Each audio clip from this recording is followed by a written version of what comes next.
Hello student, good morning.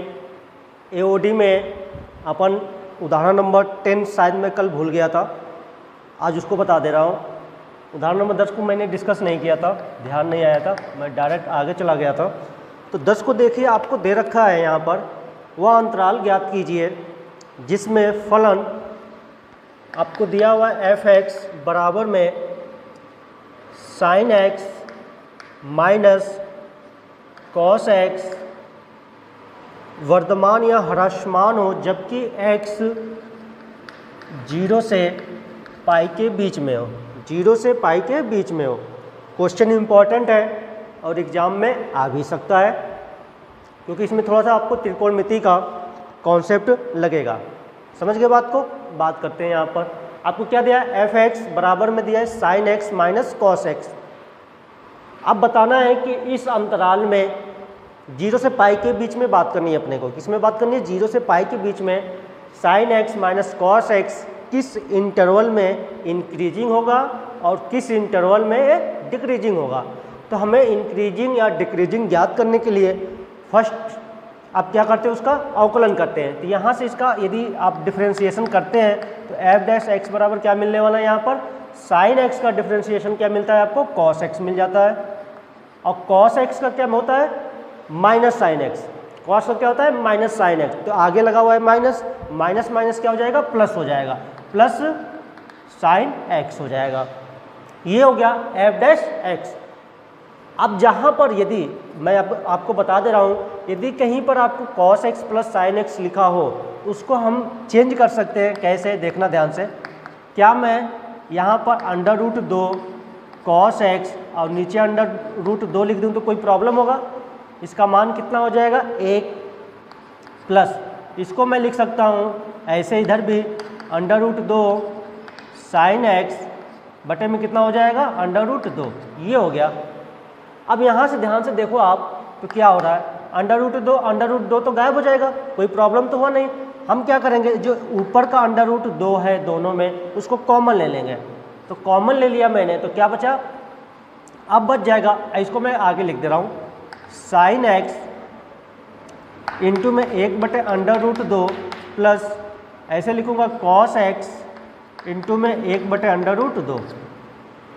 sin x को पहले लिख दिया हूँ, cos को एक साथ उस साइड लिख दिया हूँ, और √2 ऊपर से मैंने कॉमन ले लिया है। यहाँ से आपके पास देखिए √2 हो गया, sin x इंटू में 1/√2 को क्या मैं ऐसे लिख सकता हूँ, cos π/4।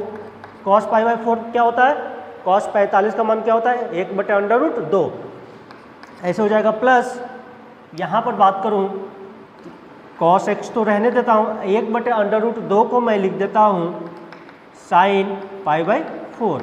sin π/4 हो गया। यहाँ से √2 हो गया। अब देखो ध्यान से, sin a cos b cos a sin b क्या बनता है, sin a प्लस b। ये हो गया अपना f'(x). थोड़ा सा यहाँ पर हमने त्रिकोणमिति के फॉर्मूले लगाए हैं। अब यहाँ से अपना f' आ गया।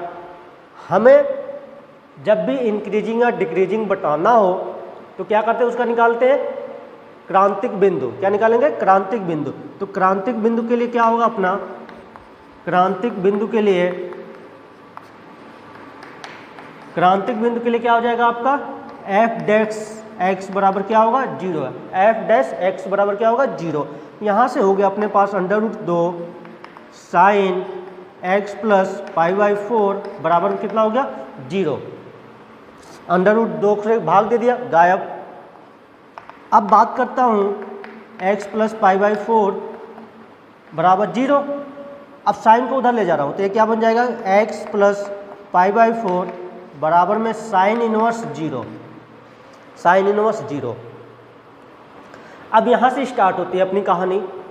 sin इनवर्स 0 का मान कितना होगा, तो sin इनवर्स 0 कहाँ पर होता है, एक तो 0 पे ही होता है, एक पाई पे होगा, 2 पाई होगा, 3 पाई होगा, ऐसे माइनस में भी होगा, -π पे भी 0 होगा, -2 पाई पे भी 0 होगा, -3 पाई पे। लेकिन जो भी मान निकलना चाहिए यहाँ से x का मान, वो किसके अंदर आना चाहिए, 0 और पाई के बीच में होना चाहिए। मान लो मैं 0 रख रहा हूँ, क्योंकि साइन इनवर्स 0 का मान निकालने के लिए हमने बताया प्रतिलोम त्रिकोणमिति में मैंने बताया था आपसे कि इसका मान कैसे सोचते हैं कि 0 कहाँ पर होगा, साइन 0 साइन कहाँ पर होगा, तो 0 पे होगा, पाई पे होगा, 2 पाई होगा, ऐसे माइनस पाई, माइनस 2 पाई, माइनस 3 पाई ऐसे होंगे। तो इसका मतलब मैं एक बार ले रहा हूँ अभी x प्लस पाई बाई 4 बराबर मैंने क्या ले लिया 0। 0 लोगे तो आप ये x का मान क्या निकल जाएगा, माइनस पाई बाई 4। अब ध्यान से देखो तो माइनस पाई बाई 4 ये जो x का मान निकल रहा है वो उसमें है नहीं है, तो नहीं है तो ये अपना मान नहीं होगा। जो माइनस पाई बाई 4 आया है ये आपका क्रांतिक बिंदु नहीं बनेगा। क्रांतिक बिंदु किस में आना चाहिए, 0 और पाई के बीच में आना चाहिए। तो अब इसके बाद यहीं बगल में मैं अब ये भी लिख सकता हूँ कि जो x प्लस पाई बाई 4 है ये बराबर में 0 पे तो अपना काम नहीं बना, 0 पे काम नहीं बना, तो अब कहाँ पे काम बनेगा अपना, उस पे देखते हैं। अब 0 पे नहीं बना तो पाई पे बनेगा, कहीं पर भी तो बनेगा। तो पाई मान लो आपने ले लिया तो ये बन जाएगा आपका x बराबर में pi minus pi by 4, x minus pi by 4। पाई पे भी साइन 0 होता है, तो यहाँ से x का मान देखिए तो क्या निकल के आ रहा है 3 पाई बाई 4, 3 पाई बाई 4। अच्छा 3 पाई बाई 4 क्या 0 और पाई के बीच में है, हाँ है, ये 135 बनता है, 135 बनेगा। 0 से 180 के बीच में अपना 3 पाई बाई 4 होगा, सॉरी ये अपना इसमें है 0 से पाई के बीच में है। इसका मतलब अब क्या हो गया कि क्रांतिक बिंदु क्या बनेगा अपना 3 पाई बाई 4 बनेगा। क्रांतिक बिंदु क्या बनेगा अपना 3 पाई बाई 4 बनेगा। इतना काम हो गया। अब आते हैं जो हमें फर्स्ट अपना काम क्या है, क्रांतिक बिंदु निकालना। क्रांतिक बिंदु निकालने के बाद ही वर्धमान या ह्रासमान पे बात करूँगा। अब यहाँ पे बात करूँगा मैं वर्धमान के लिए, किसके लिए, वर्धमान के लिए। अब इस पे बात करते हैं। तो ये यहाँ पे देखिए वर्धमान के लिए क्या होता है, एफ डैक्स एक्स ग्रेटर देन 0, एफ डैक्स एक्स क्या होगा, ग्रेटर देन 0 होगा। अब यहाँ पर एफ डैक्स एक्स का मान क्या आया था, ये आया हुआ है, तो ये बन जाएगा अपना √2 sign x plus pi by 4 greater than 0। ये हो गया, √2 से इधर ले गया वो 0 बन जाएगा क्योंकि पॉजिटिव है। तो ये हो गया अपने पास sine x plus pi by 4 greater than 0। अब बात करते हैं यहाँ पर, आपने देखो एफ डैश एक्स निकाला होगा पीछे, कुछ इस टाइप से निकालते थे। मान लो ऐसे कहीं पे लिखा हो, मान लो 5x लिखा हो प्लस 6 लिखा हो और ग्रेटर देन 0 लिखा हो, आपने एफ डैश एक्स निकाला, इसका गुणनखंड करते थे, यही तो काम करता था। अब गुणनखंड क्या करता था, मैंने इसको क्रांतिक बिंदु में तोड़ लेता हूँ, ये इस टाइप से मैं तोड़ूंगा, ग्रेटर देन 0 हो जाता है, ग्रेटर देन 0 ये लिखा, ये लिखते ना गुणनखंड करते हैं। ऐसे ही ये जो x प्लस पाई बाई 4 है, x प्लस पाई बाई 4 है, इसको भी हम क्या लिखेंगे, क्रांतिक बिंदु में बदलेंगे। किस में बदलूंगा, क्रांतिक बिंदु में बदलूंगा। तो क्रांतिक बिंदु क्या है, 3 पाई बाई 4 है, यहाँ पे क्या है पाई बाई 4 है। तो इसका मतलब इसको मुझे क्या लिखना पड़ेगा, 3 पाई बाई 4 में चेंज करना पड़ेगा। तो साइन का फॉर्मूला लगाते हैं। आपको ये पता है कि sign pi minus theta, sign pi minus theta क्या होता है, साइन होता है, चेंज नहीं होता है, पाई पे चेंज नहीं होगा। तो क्या मैं इसको ऐसे कुछ लिख सकता हूँ, साइन, ध्यान से देखना, पाई minus x plus pi by 4 greater than 0, sign pi minus theta, sign pi minus theta क्या बनेगा, साइन थीटा, ये मिल गया, कोई दिक्कत नहीं हुई। अब फायदा क्या होगा इसका देखना ध्यान से, पाई माइनस पाई बाई 4 करोगे तो 3 पाई बाई 4 में बदल जाएगा, पाई माइनस पाई बाई 4 करोगे तो क्या बन जाएगा, 3 पाई बाई 4 बदल जाएगा। अपना क्रांतिक बिंदु क्या है, 3 पाई बाई 4 ही है। देखो त्रिकोणमिति में क्या होता है, कुछ क्या होता है, 0 पे 0, पाई पे भी 0, 2 साइन, साइन 0 पे 0, पाई पे 0, 2 पाई पे 0, 3 पाई, मुझे क्या लेना है, मैं किसको लूँ, 0 को लूँ, पाई पे को लूँ, 2 पाई लूँ, 3 पाई लूँ, ये तो त्रिकोणमिति पे, इसमें तो कोई प्रॉब्लम नहीं, ये 3 पे 0 हो सकता है, ये 2 पे 0, इसका फिक्स है, ये 3 पे 0 होगा, ये 2 पे 0 होगा। लेकिन त्रिकोणमिति में क्या होता है, कई सारे पॉइंट पे मान क्या मिलते हैं, बराबर मिलते हैं, कई सारे बिंदु पे आपके जो फलन का मान क्या होता है, बराबर मिलता है त्रिकोणमिति में। तो यहाँ पर अपने को यहाँ से यहाँ जाना पड़ा, 3π/4 तक। साइन को इधर ले जाऊंगा, साइन इनवर्स 0 बनेगा, उसको क्या कर दूंगा 0 कर दूंगा, उसको काम खत्म हो गया। ये अपना आ गया, देखो तो pi minus x minus π/4 greater than 0 हो गया। बात समझ में आ गई। यहाँ से आपका बन गया पाई माइनस π/4 बन जाएगा, क्या बनेगा 3π/4 माइनस एक्स ग्रेटर देन 0। इसका मतलब क्या हो गया, माइनस कॉमन लोगे तो माइनस कॉमन लोगे तो क्या बन जाएगा एक्स माइनस 3π/4 ग्रेटर देन 0 हो गया। माइनस से मल्टीप्लाई कर दिया तो असमिका क्या हो जाएंगी, चेंज होगी। ये आपको देगा x माइनस 3π/4 लेस देन 0। यहाँ से जो आ गया x का मान ध्यान से देखो तो इसको इधर भेज दिया, ये बन जाएगा 3π/4। मतलब कि यदि x का मान 3π/4 से छोटा है, ये छोटा है ना, लेस देन है, तो वहाँ पे फंक्शन ये जो दे रखा है fx क्या होगा, वर्धमान होगा। अब छोटा है, x का मान 3π/4 से छोटा है, x का मान 3π/4 से छोटा है, तो लेकिन हमें इन दोनों पे ही बात करनी है, आपको इन दोनों पर ही बात करनी है, मतलब 0 या पाई के बीच में। तो आप 3π/4 से छोटा है कहाँ तक जाओगे, 0 तक जाओगे, क्योंकि इसी के बारे में बात करना था। इसका मतलब क्या हो रहा है, ध्यान से देखिए, तो आपका फलन, जो भी फलन f(x) वर्धमान होगा अंतराल, देखो 3π/4 से छोटा है, लेकिन छोटा अपने को फिक्स कर रखा है, कहाँ तक जाना है 0 से, तो मतलब अंतराल 0 से 3π/4 में, मतलब 0 से 3π/4 में फलन क्या होगा, वर्धमान होगा। अब बात कर लेते हैं ह्रासमान की। कुछ भी नहीं है, अब तो सेम टू सेम काम करना है, अलग इसमें कुछ अपना दिमाग भी नहीं लगाना है। तो यहाँ पर आप बात करोगे अब ह्रासमान के लिए सेकंड नंबर पे, तो ह्रासमान के लिए अब क्या हो जाएगा f(x) लेस देन 0। अब डायरेक्ट यहाँ पे चलते हैं, यहाँ पे अब समझाने की जरूरत नहीं है। √2 sine x plus π/4 less than 0, ये इधर भाग दे दिया, गायब हो गया, अंदर चेंज कर दे रहा हूँ, sine pi minus x plus π/4 less than 0, ये हो गया, ये इधर चला गया 0, इसको मैंने चेंज किया, माइनस कॉमन ले लिया, x माइनस 3π/4 बनेगा, लेस देन 0 हो जाएगा। अब क्या हो जाएगा, अब ये हो जाएगा x ग्रेटर देन 3π/4, माइनस से गुणा करोगे असमिका चेंज हो जाएगी, ग्रेटर देन 0 हो जाएगा। अब देखो मतलब 3π/4 से बड़ा होने पर फलन क्या हो जाएगा, ह्रासमान। लेकिन बड़ा कहाँ तक जाना है, केवल पाई तक जाना है, तो मतलब फलन f(x) ह्रासमान होगा अंतराल कितना हो जाएगा, 3π/4 से बड़ा होना चाहिए, लेकिन उसने बोला था पाई तक ही जाना है। इसमें ह्रासमान होगा मतलब 0 से 3π/4 में फलन आपका वर्धमान होगा, मतलब इंक्रीजिंग होगा, और 3π/4 से पाई के बीच में फलन क्या होगा, ह्रासमान या डिक्रीजिंग होगा। नोट करिए। अब आते हैं नेक्स्ट क्वेश्चन जो भी है अपने पास। 11 की बात कर ले, 12 हो गया, 13 हो गया, 14 कर लेना, 15 को मैं बता दे रहा हूँ, नोट कर लो। अब आते हैं उदाहरण नंबर 14 पे। 13 को देख लेना आप, आसान सा है, उसमें ज़्यादा कुछ करना नहीं है अपने को।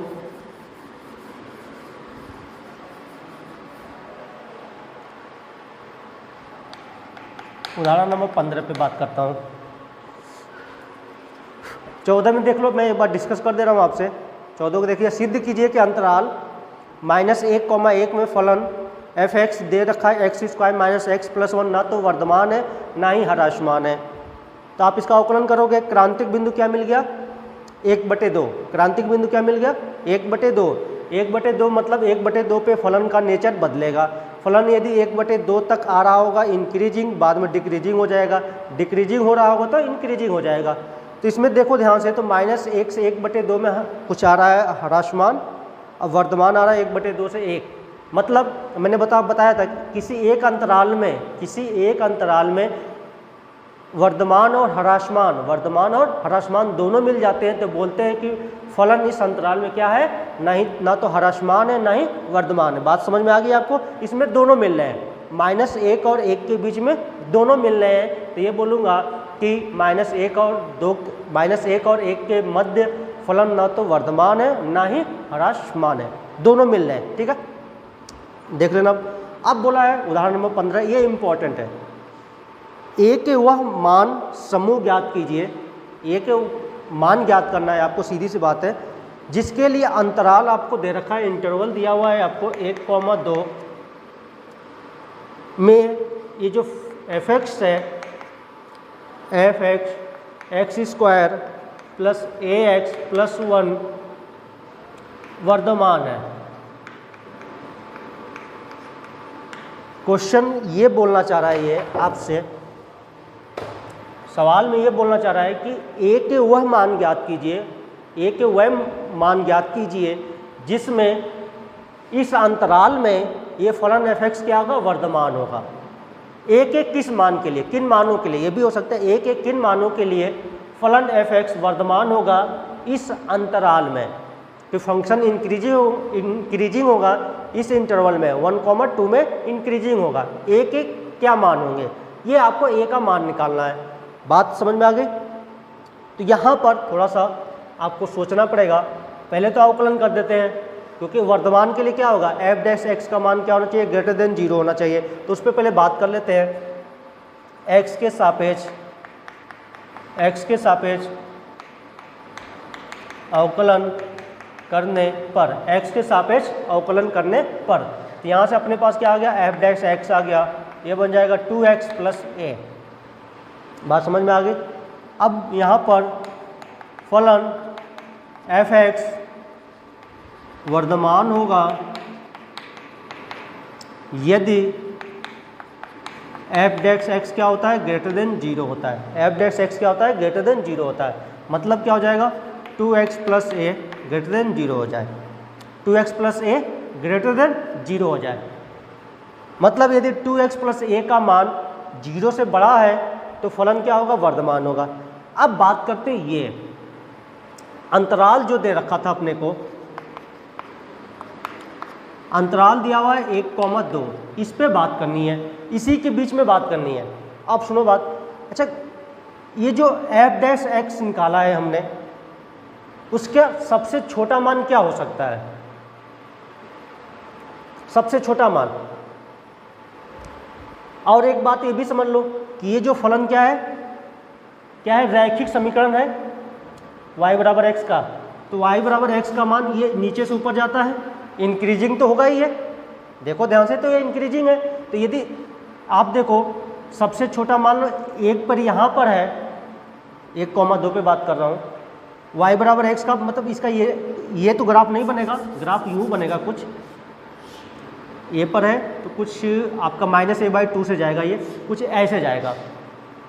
जब भी आपका ये इंक्रीजिंग ही होगा, मान लो 1 पर यहाँ पे मिला हुआ है तो 2 पे और ऊंचा जाएगा।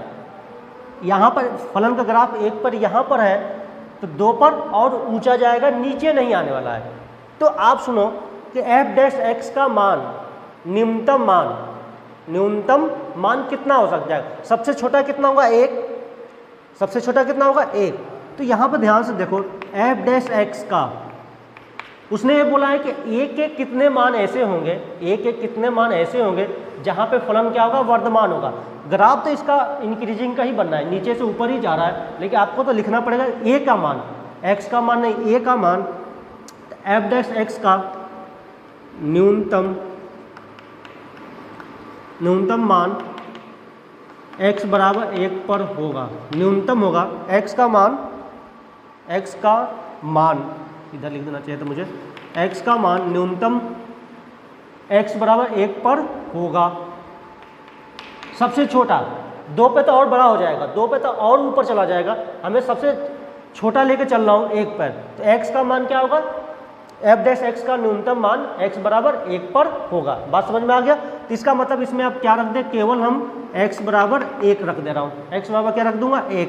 तो ये बन जाएगा 2 × में 1 + a > 0, तो यहाँ से बन जाएगा a का मान क्या हो जाएगा -2, मतलब a क्या होगा, यदि a का मान -2 से ज़्यादा है, a का मान -2 से ज़्यादा है तो ये फलन हमेशा क्या रहेगा, अंतराल 1,2 में क्या होगा, वर्धमान होगा। तो a का मान क्या आ गया, -2 से नहीं माइनस अनंत से, अच्छा -2 से बड़ा है तो -2 से अनंत तक।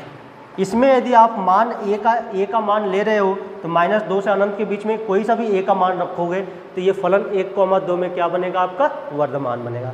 नोट कर लो, बस इतना ही है और कुछ नहीं है इसमें। तो ये शायद उदाहरण सारे खत्म हो गए अपने। हाँ, अब बात करूँगा 8.2 की। आपको ये ग्राफ बनाने की जरूरत है, तो मैंने दिखाया हूँ कि फलन हमेशा ऊपर ही जाएगा, नीचे तो आने वाला नहीं है। ये हो गया। अब उधर 8.2 पे आते हैं, एक्सरसाइज 8.2 पर आया जाए।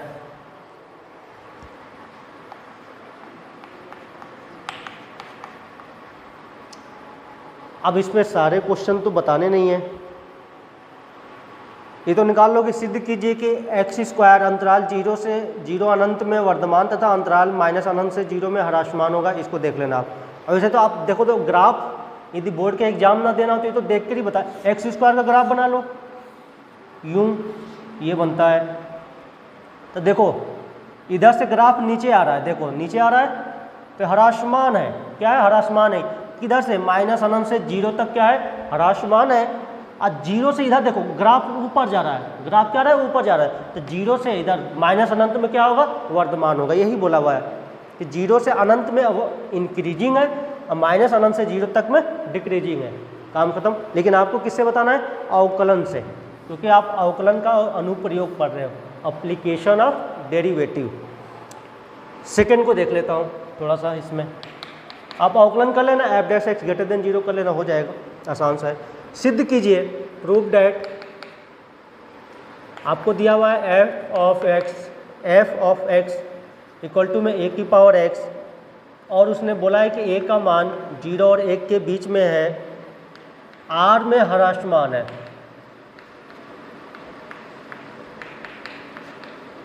ये बोला है कि यदि a⁴x जो है f(x) बराबर क्या हो, a⁴x हो, 0 और 1 के बीच में हो, तो r में क्या होगा, ह्रासमान है। आपको सिद्ध करना है। तो कैसे किया जाएगा, a⁴x का थोड़ा सा ग्राफ बनाने का प्रयास करते हैं 0 और 1 के बीच में। देखो इसके दो ग्राफ बनते हैं और तो ज़्यादा बनते नहीं हैं। एक यूँ बनता है और एक यूँ बनता है। ये दोनों में अंतर क्या है, इसमें क्या होता है, a का मान 1 से ज़्यादा होता है और ये जो होता है वो 0 और 1 के बीच में होता है। ये बस अंतर है, दोनों ही a⁴x का ग्राफ है। यदि आप a का मान 1 से ज़्यादा ले रहे हो तो ये यूँ चलेगा, और यदि a का मान 0 और 1 के बीच में ले रहे हो तो ये नीचे की तरफ आएगा। बस तो हमें ग्राफ एक बार एग्जाम में बना देंगे। दोनों में अंतर मैं इसलिए दिखा दिया हूँ आपसे। यहाँ पर आपका जो बनने वाला है कुछ यूँ बनेगा, देखना ध्यान से, ये बन जाएगा। बन गया। यहाँ पर एक किसका ग्राफ बना लिया, f(x) बराबर में a⁴x। आपको कुछ भी नहीं करना है, यहाँ पर आप ले लो x1 ले लो और यहाँ पर ले लो x2, ठीक है। अब चलो देखते हैं, f(x) बराबर में क्या है, a⁴x। माना आपके x1, x2 कोई r में है, x1, x2 r में है, तो मैं निकालने जा रहा हूँ f(x1) के मान कितना हो जाएगा, a⁴ में x1, f(x2) यहाँ पर क्या हो जाएगा, a⁴ में x2, इतना हो जाएगा। अब ध्यान से देखो, x2 का मान क्या हो रहा है, x1 से ज़्यादा है। देखो x2 इधर है, x1 क्या है, इधर है, परंतु यहाँ पर f(x1) का मान f(x2) से ज़्यादा है। देखो x1 ऊपर है, ये यहाँ पर है, ये नीचे आएगा, कुछ यहाँ पर आएगा। समझ गए बात को। f(x1) का मान क्या होगा, f(x2) से ज़्यादा है, इसलिए फलन f(x) क्या होगा, ह्रासमान होगा। बस इसमें कुछ भी नहीं करना है। ग्राफ से बनाओ, दोनों का मान लो, दोनों का मान निकाल दो और आंसर दे दो, ये हो गया। ग्राफ यूँ बना देना, याद में रखना, आप नोट कर लो, ये हो गया। और बताया उसने कि चलिए थर्ड पे बात करता हूँ, सेकंड हो गया, थर्ड पे बात करता हूँ। क्वेश्चन नंबर थर्ड में आप देखो तो दे रखा है आपको f(x) इक्वल टू में log sin x। अच्छा, इसने कुछ बोला हुआ है स्टार्टिंग में, सिद्ध कीजिए कि निम्न फलन सम्मुख दिए गए अंतराल में वर्तमान है। इसका इंटरवल आपको दे रखा है 0 से π/2। आपको ये प्रूव करना है कि ये जो फलन दिया हुआ है ये क्या है, prove that f(x) equal to log sin x अंतराल इतना में क्या है, वर्धमान है, इंक्रीजिंग है। ये बताना है आपको। तो वर्धमान बताना हो चाहे कुछ भी बताना हो, हमें क्या करना पड़ता है, अवकलन करता हूँ। f(x) log sin x है तो log का क्या हो जाएगा, 1/sin x, और sin x का क्या हो जाएगा आपका cos x। यहाँ से अपने पास f(x) कितना हो जाएगा, cos/sin cot x, cos/sin cot x हो गया, cos/sin cot x हो गया। बात समझ में आ गई। अब वर्धमान के लिए क्या होना चाहिए, f(x) ग्रेटर देन 0 होना चाहिए। तो अपने पास क्या हो गया, cot x ग्रेटर देन 0। अब हमें क्या पता है कि 0 से π/2 के बीच में cot x क्या होगा, पॉजिटिव होगा। cot x क्या होगा, पॉजिटिव होगा। कैसे पता करें, cot x ग्रेटर देन 0 होना चाहिए किस अंतराल में, 0 से π/2। तो आप इसका हल्का सा बगल में ग्राफ बना लो, छोटा सा इसका आप ग्राफ बना लो। तो ग्राफ देखो cot x का कुछ यूँ बनता है, 0 से π/2 के बीच में ये ऐसे जाता है, यूँ होता है, फिर घूम जाता है। यहाँ पे क्या होता है, π/2 होता है, यहाँ पे क्या होता है 0 बस। तो हमें कितना बनाना है, केवल 0 से π/2 के बीच में बनाना है। देखो 0 से π/2 के बीच में cot x क्या है, ऊपर है, cot x क्या है, ऊपर है, x अक्ष के ऊपर है। तो लिखोगे अंतराल 0 से π/2 में क्या होता है, cot x धनात्मक होता है,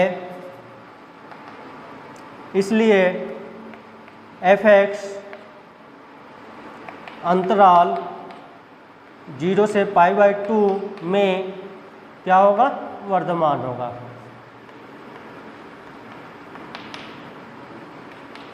ये हो गया, इसका काम खत्म हो गया। छोटे छोटे क्वेश्चन है, जल्दी जल्दी होते रहेंगे, नोट करिए जल्दी से।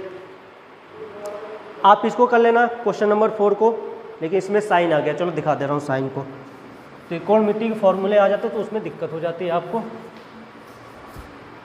आप देखिए जल्दी से क्वेश्चन नंबर 4। क्वेश्चन नंबर 4 में आपको दे रखा है f(x) बराबर x⁻100 दे रखा है, x⁻100 प्लस में दे रखा है आपको sin x + 1। sin x + 1 जब x क्या हो, किसके बीच में हो, x 0 से π/2 भी दे रखा है, इसमें भी 0 से π/2 इसमें भी दे रखा है। जल्दी से इसका क्या करते हैं, अवकलन करते हैं। f(x) बराबर क्या हो जाएगा, 100 x⁻99 प्लस में साइन का क्या हो गया, cos x, ये क्या हो जाएगा 0, 1 का क्या हो जाएगा 0। तो क्या होता है, वर्धमान के लिए क्या होता है अपना f(x) ग्रेटर देन 0 होता है। यहाँ से देखिए तो f(x) मतलब ये हो गया 100 x⁻99 प्लस में cos x ग्रेटर देन 0 होना चाहिए। ठीक है, अब देखो ये तो धनात्मक है, क्योंकि आप 0 से π/2 का कोई भी मान लोगे पॉजिटिव देगा। सारी कहानी किस पे डिपेंड कर रही है, cos x पे। तो cos x का ग्राफ 0 से π/2 के बीच में बना लेता हूँ। तो 0 से π/2 के बीच में cos का ग्राफ यूँ बनता है, ये होता है 0, ये होता है π/2, ये कौन है, cos x है, तो ऊपर ही है। तो मतलब क्या हो गया, अंतराल 0 से π/2 में cos x धनात्मक होता है, इसलिए फलन एफ एक्स, इसलिए फलन एफ एक्स अंतराल 0 से π/2 में क्या होगा, वर्धमान होगा।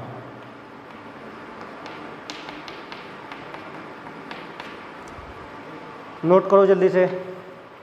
इसके बाद देखा जाए तो क्वेश्चन नंबर 5 को भी जल्दी से 5 को निपटा दे रहा हूँ, 6 को आप कर लेना। 5 को देखिए,